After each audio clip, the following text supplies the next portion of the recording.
Hey, what is up guys? GuitarRock here, welcome back to another CounterSide video.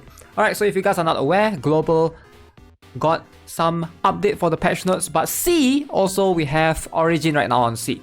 So this on C server, we got a new Counterpass, we got Origin, a new interface whatsoever. I'm going to try to make a separate video for that, talking about C server in particular, what do I like or what do I not like.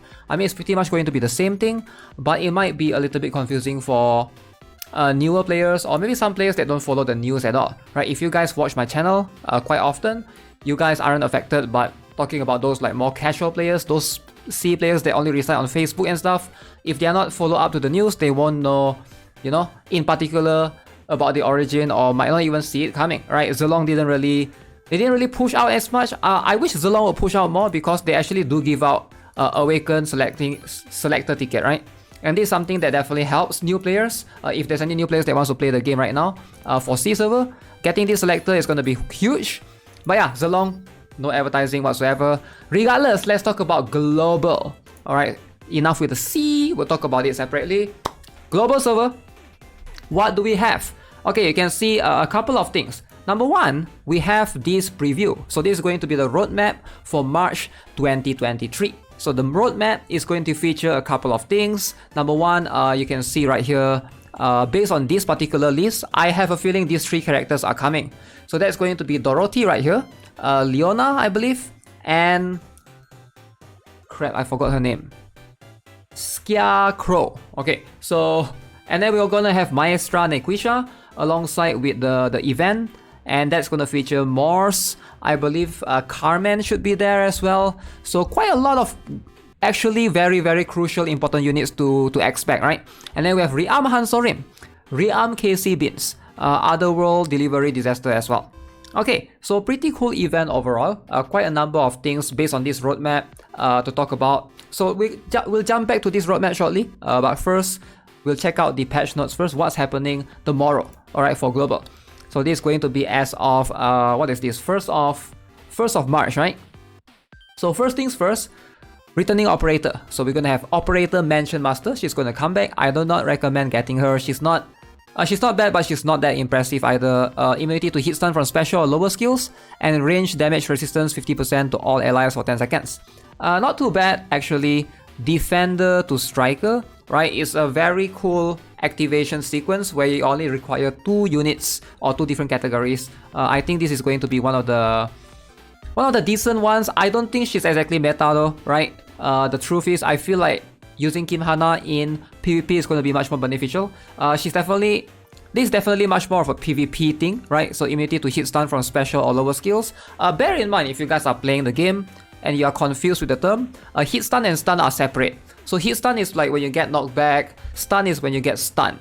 Alright, so you might be coming from a different game and based on you understand it, stun lock and hit stun might be same, but in this game it's a little bit different. Alright, so just so you guys know the differences. Alright, so we have Rachel Dudes as well. Artist Touch, 10 seconds, grants all friendly defenders and strikers melee damage plus 30%, damage reduction, damage taken reduction 15%. This is actually, I actually like Rachel Dude. I think this operator is actually not bad. If you look at this, right? This activation sequence is very good if you run Awaken Jushion. If you run Awaken Jushion teams or Awaken Jushion comp, you either want to put Awaken Jushion alone, you want to put like a defender alongside with him, like a Liumi or something like Serapil or whatever, and then you put him, and then you can put a sniper, activate this. He's gonna do like a lot of damage, right?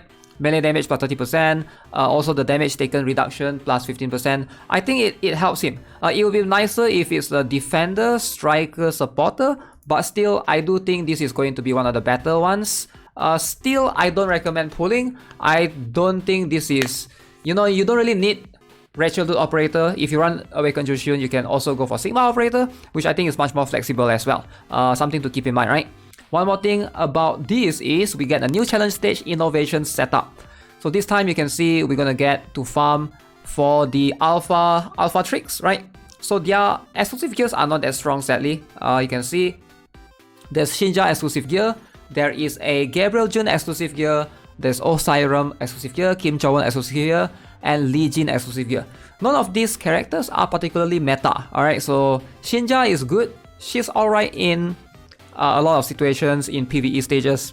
She can provide a lot in PvE raids and stuff, but you don't really use her in PvP per se. And then there's this other 1, 2, 3, 4 which you almost never use at all. Rafaela is going to be the strongest member, but I don't think you will get her exclusive gear yet, or maybe they'll add it in the future. Danger Close, Nervia is going to be there. That's going to be exclusive for global server. And that's pretty much it. There's no characters. There's no new units as far as I know, which I'm quite surprised. And then we have this shop package as well. So this is going to be the shop package where you can buy some of this stuff if you want to get the Shinja skin, Awakened Shinja skin, you know, if you are into that. Although, I don't really, I don't really encourage unless there's like a good package. Yeah, I'm quite surprised that there's no new characters. So regardless, let's talk about the characters that's coming. Who do you want to pay attention to? Regarding Maestra Nikwisha, so let me talk about her first briefly. Because she's going to be the Awakened unit of March, I believe, the highlight is going to be on her. Should you pull for Maestra Nikwisha?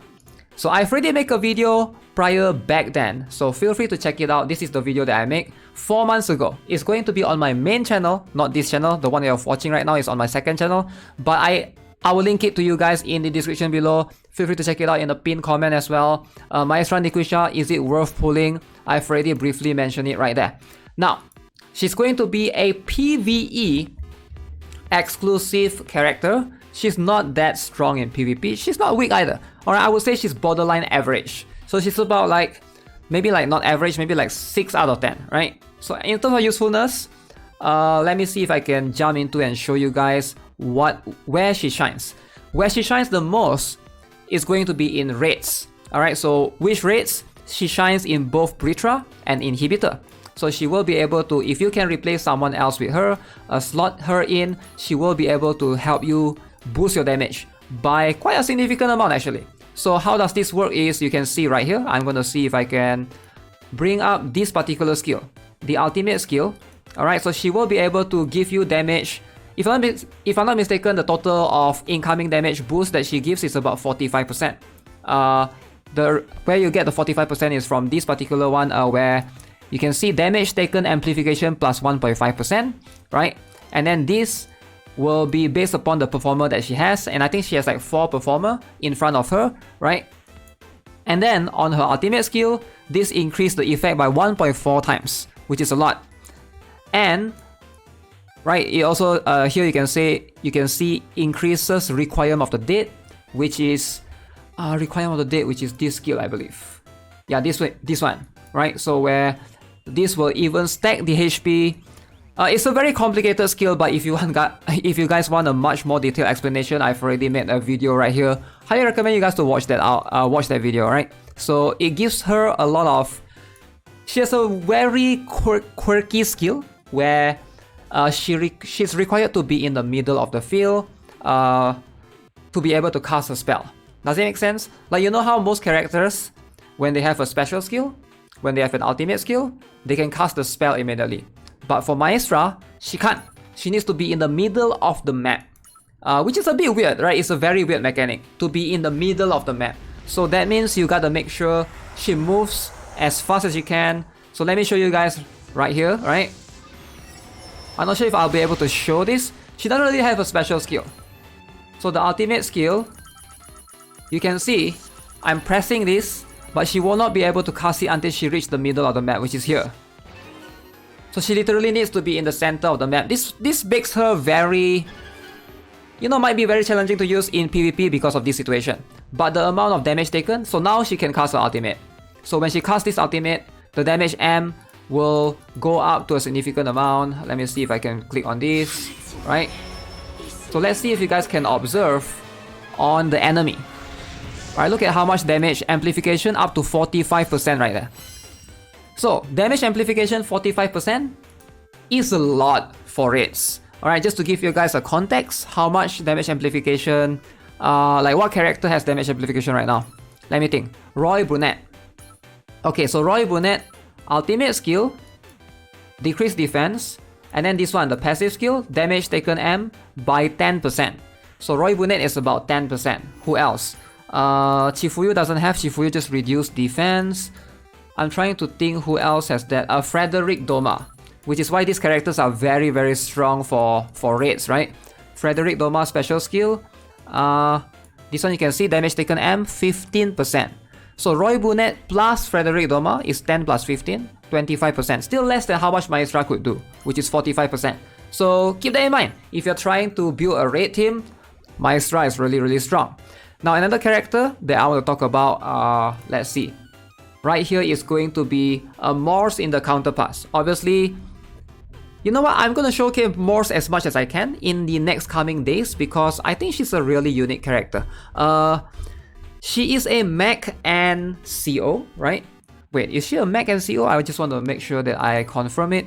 She's going to be really interesting because she is a 4-cost again. Yeah, you can see mech and CO. So despite her being mech, she fits better in soldier teams, I feel like, because she requires sacrifice to be efficient. What do I mean by that? If you notice right here, this particular skill, when Morse is on the field, an ally's death will permanently increase Morse max HP by 10%. And this will go up. And also at skill level 5, each stack also gives 5% defense. Now this goes up to 100% max HP and 50% defense.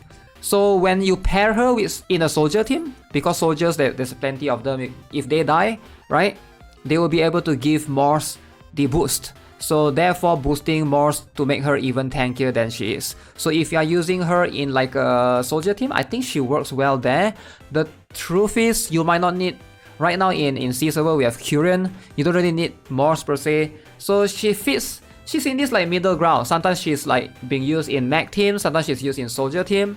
But most other counter teams won't really use her because you require a little bit of setup. But if you can set her up properly, she is quite strong. Now, do you need to buy the Counterpass? That I'll leave that up to you. I do think the Counterpass has the best value, right? Regardless, I do think that you should buy the Counterpass because fusion cores are so rare right now. But I do think that she is she's not super meta. Livia is probably going to be the way better counter unit that you're going to get. That's going to be way later on.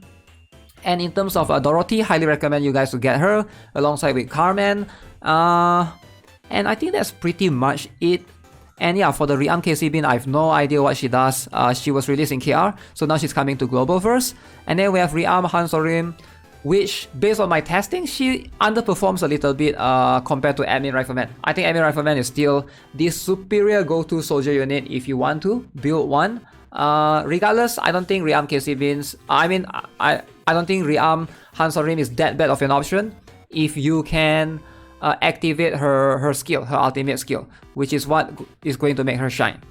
But yeah, quite a lot of cool things coming to global. I think, hopefully, you know, I'm still a little bit upset with some of the patch. I mean, not some of the patch, some of the changes, origin changes. I hope some of it will get reverted eventually. But we'll see, because C is getting some of those now, and it's a bit confusing, right? The Shadow Palace, I heard that they are going to change it, revert it to the old one. But right now C is having the new one, so it's like, it's very confusing. So which one are we getting? They are changing it here and there, and the dive right now I believe is the new one as well.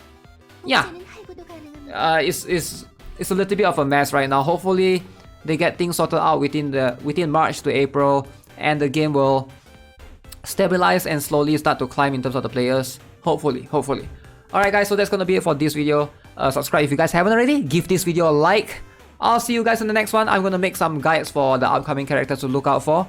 Stay tuned for that. So yeah, have a nice day. Bye.